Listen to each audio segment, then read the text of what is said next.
বন্ধুরে অবশেষে 3 দিন 3 রাত হাঁটার পর আমাদের গ্রামের সাইডে আসছি। আর মাত্র কিছুটা যেতে হবে, তাহলে মরুভূমিটা পড়বে। মরুভূমিটা পার করলেই আমরা গ্রামে চলে যাবো। চ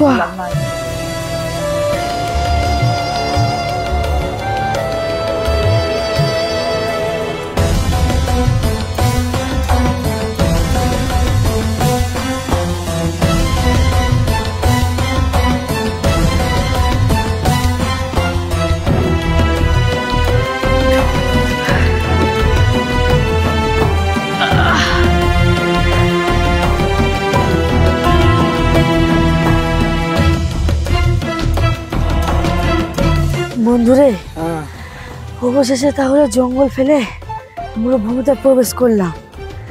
আর কিছুটা, এই মাত্র পাহাড়টা পার করলে আমরা গ্রামে পৌঁছে যাব। অনেক পিপাসা পেয়েছে রে, চল এগিয়ে যাই।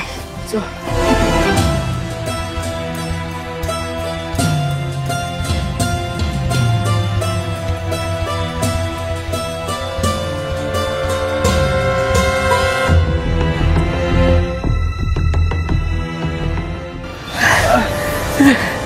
বন্ধুরে, তাহলে পাহাড়ে উঠলাম। এত ঝড় গেলে বন্ধু, এত বিরাট ঝড়। বন্ধুরে, আমরা কি ভুল জায়গায় চলে এলাম? এত মরণ ঝড়। বন্ধুরে, এত টিকতে পারা আছে না রে, এত ঝড় করতে গেল। এই পড়লাম।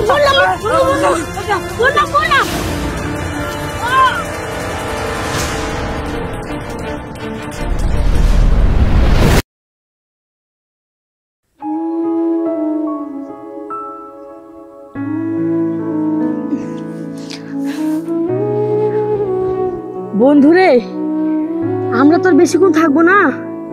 তোদের কি মনে হয়, তোরা আল্লাহর কাছে যে কি জবাব দিবি? আমরা কি কোনো ভালো কাজ করে গেছি? আমরা কি কোনো জবাব দিতে পারবো? যতটা মনে হয় আমি একটা জবাব দিতে পারবো। আমি একটা পুণ্য কাজ করে এসেছি, আমি আল্লাহকে একটা জবাব দিতে পারবো। তুই আবার কি এমন কাজ করেছিস আল্লাহর রাস্তায়? বলে তাহলে একটু শুনি। তাহলে শুনবো বলছিস? শোন, আমি একটা গৃহস্থর বাড়ি কাজ করতাম। সেই গৃহস্থ আমাকে প্রত্যেক দিন রাত্রিবেলায় 1 খুরি করে দুধ দিত।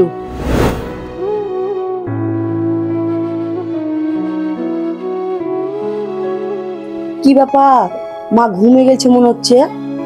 ঘুমে যাওয়ারই কথা, আজ আমার আসতে অনেক রাত হয়ে গেছে। মাকে ডাকবো? না, ডাকা যাবে না, মার শরীর খারাপ। এক কাজ করি, আমি এখানে দাঁড়িয়ে থাকি। মা ঘুম থেকে উঠবে, দিয়ে মাকে দুধটা খাওয়িয়ে তবে এখানে আমি যাবো।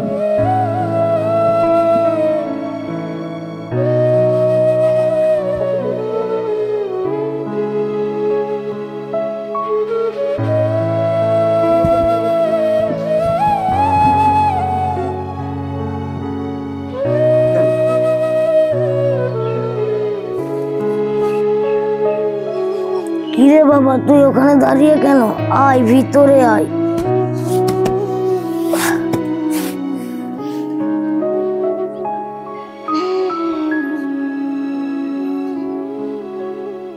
মা, আমি প্রতিদিনের মতো তোমার জন্য দুধ নিয়ে এসেছিলাম। এসে দেখি তুমি ঘুমিয়ে গেছো।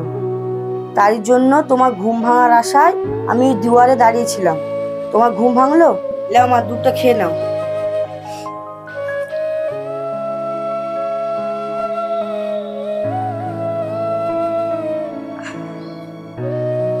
বাবা, তুই আমার পাশে বস। আমাকে দুধ খাওয়ার লেগে তুই সারা রাত দুয়ারে দাঁড়িয়ে আছিস।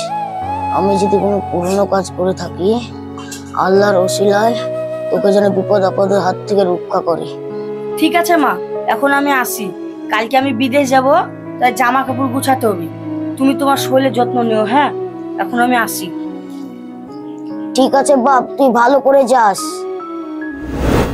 এই হচ্ছে আমার ঘটনা। কি ব্যাপার বন্ধু, আমাকে দৌড়টা অটোমেটিক টানছে কেন বন্ধু? বন্ধু রে, আমাকে দৌড়টা অটোমেটিক টানছে, কি ব্যাপার বন্ধু? বন্ধু রে, আমি যে পুণ্যর কথা বললাম, ওই পুণ্য কথা শুনে মনে হয় আল্লাহ খুশি হয়েছে। তুই কি কোনো পুণ্য কাজ করেছিস? তুই তো করে থাকিস তাহলে বল, বল বন্ধু বল। আমিও একটা পুণ্য কাজ করেছি জানিস। কি পুণ্য করেছিস ভাই, বলতে শুনি। তাইলে শোন, আমার একটা চাচাইতো বোন ছিল, সে দেখতে খুব সুন্দর ছিল। তার সঙ্গে একটা খারাপ সম্পর্ক করার ইচ্ছা ছিল আমার, সেই সুযোগ একদিন চলে এলো।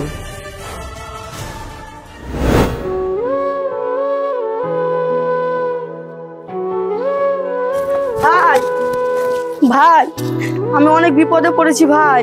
কি হয়েছে তোর, এত হাঁপাতে হাঁপাতে আসছিস? বল আমাকে।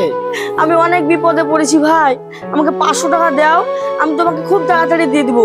ও 500 টাকা? 500 টাকা কেন, তোকে তো আমি 1000 টাকাও দিতে পারি, কিন্তু আমার একটা কাজ করে দিতে হবে। ভাই তুমি যে কাজ বলবো আমি সে কাজ করব, কিন্তু আমাকে 500 টাকা দিতে হবে তোমাকে, আমার খুবই দরকার। আজকে বাড়িতে কেউ নেই, পুরো বাড়ি ফাঁকা।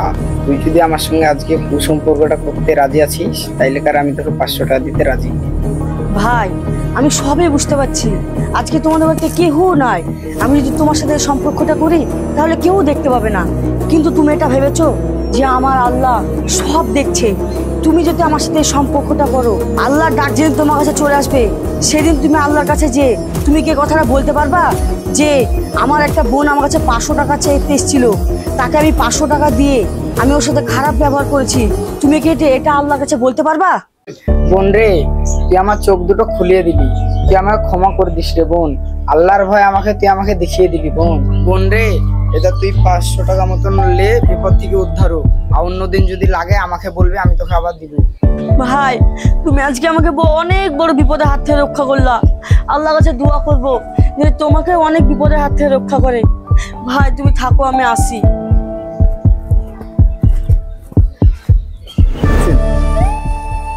এই ছিল আমার ঘটনা।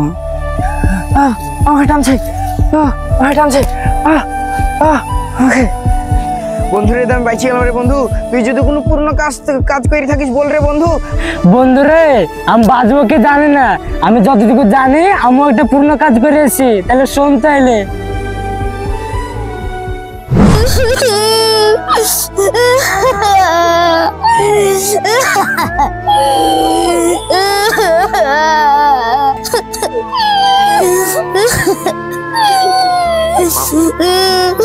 কি ব্যাপার, তোমরা কারা এভাবে বসে বসে কাঁদছো কেন? কোথা থেকে এসছো তোমরা? আমরা পাশের গ্রাম থেকে এসেছি, আমাদের কেউ নাই, আমরা মামা মামির কাছে থাকতাম, মামা মামি আমাকে তেড়ে দিয়েছে, আমরা এতিম। কে বলেছে তোমরা এতিম? আজকে থেকে আমি আছি, চলো আজকে থেকে আমার বাড়িতে থাকবা। চলো ভাই, আসো তোমরা আসো। দেখো এই বাড়িটা আমার, আজকে থেকে তোমরা এই বাড়িতে থাকবা, আমি কালকে বিদেশ চলে যাবা, তোমরা নিশ্চিন্তে থাকবো, কিচ্ছু ভয় নেই। চাচা তুমি আমাদের দুই এতিমকে আশ্রয় দিলা, আমি আল্লাহর কাছে মন খোলা করে দোয়া চাই তোমার যেন সব বিপদ থেকে যেন রক্ষা হোক। ঠিক আছে, ঘরে চলো। বন্ধুরে, এই ছিল আমার ঘটনা, জানি না মুক্তি পাবো কিনা। বন্ধুরে, আমি আল্লাহর কাছে একটা ভালো কাজ করেছি, তাহলে দেখ আমাকে তেল দিচ্ছে।